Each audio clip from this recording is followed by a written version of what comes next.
Kami dari kelompok 4 akan mempresentasikan tentang media, yaitu YouTube. Next. Jadi YouTube itu didirikan bulan Februari tahun 2005, yaitu pendirinya Steve Chen, Chad Hurley, sama Jawed Karim. YouTube ini merupakan sebuah situs web dan aplikasi yang dirancang untuk berbagi video. Jutaan pengguna telah membuat akun YouTube sehingga mereka bisa mulai upload video agar dapat ditonton pengguna seluruh dunia. Data 2019, setiap menitnya jumlah durasi video yang diupload di YouTube itu sekitar 500 jam. Next. Terus ada perjalanan membangun YouTube.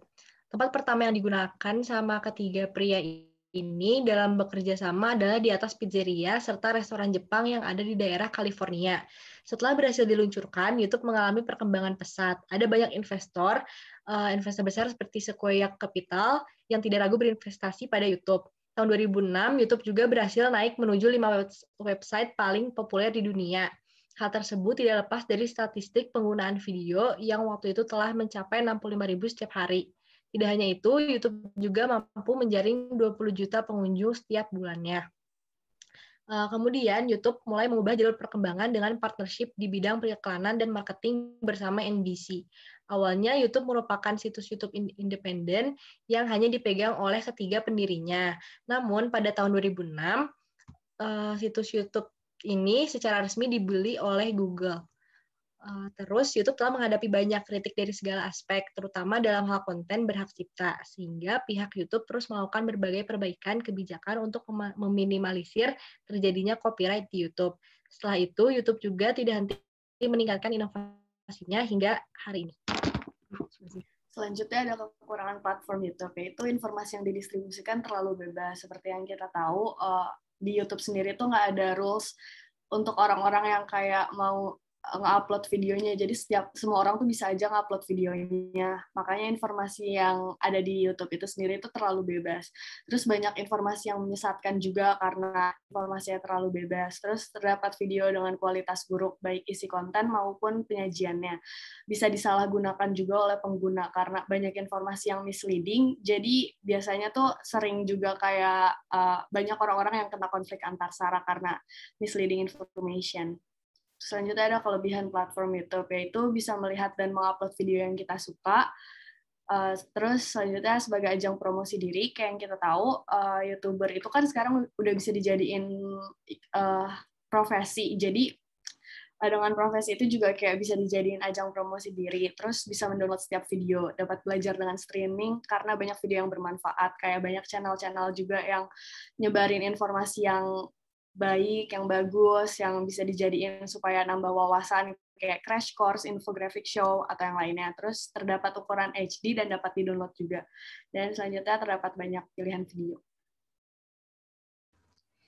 Selanjutnya di sini ada fitur-fitur YouTube yang sering digunakan oleh para penggunanya. Yang pertama itu ada fitur save video offline. Seperti yang kita ketahui, apabila kita ingin menonton video di YouTube itu kita membutuhkan internet seperti kuota atau Wi-Fi. Tapi dengan adanya fitur ini, para pengguna YouTube dapat menyimpan dan mengunduh video secara offline, sehingga pengguna YouTube dapat menonton video dimanapun dan kapanpun mereka inginkan secara gratis tanpa menggunakan kuota ataupun Wi-Fi.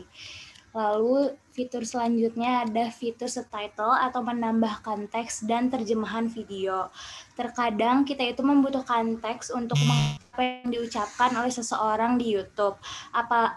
Apalagi ketika kita sedang menonton video yang diperankan oleh orang asing yang kita tidak mengerti bahasanya. Maka dari itu, YouTube mengeluarkan fitur ini untuk mempermudah pemahaman dan pengetahuan para penggunanya. Lalu di next. Lalu selanjutnya ada fitur autoplay. Nah, fitur autoplay ini termasuk fitur yang digunakan ketika seseorang telah selesai menonton video suatu video. Maka algoritma YouTube itu pun akan mengarahkan penonton ke video yang selanjutnya yang memiliki tema yang berkaitan dengan video yang sebelumnya kita tonton. Nah, selanjutnya ada fitur fast and back forward. Jadi fitur ini itu memungkinkan para penggunanya untuk melakukan 2 kali sentuhan pada layar atau double tap untuk mempercepat atau mengulang video.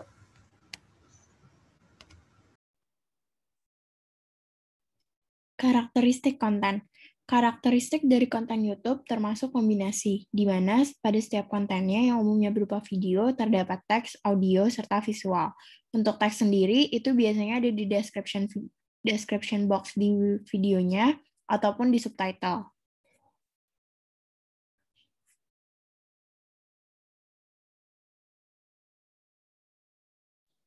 Selanjutnya, itu YouTube sebagai platform bisnis. Pada era digital yang kita jalani saat ini, media sosial memang memberikan pengaruh yang sangat besar dalam dunia bisnis.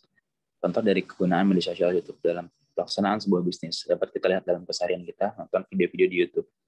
Secara sadar maupun tidak, para pembuat video atau yang bisa disebut YouTuber, khususnya mereka yang telah memiliki audiens yang cukup luas, seringkali menyelipkan iklan yang mempromosikan sebuah bisnisnya. Next adalah contoh dari Arif Muhammad membrandingkan brand Edigo pada YouTube-nya. Dan dikatakan sangat efektif bagi para YouTuber untuk mempromosikan brand-brand tersebut karena luasnya bisa dibilang sangat luas, banyak. Dan sekian, terima kasih.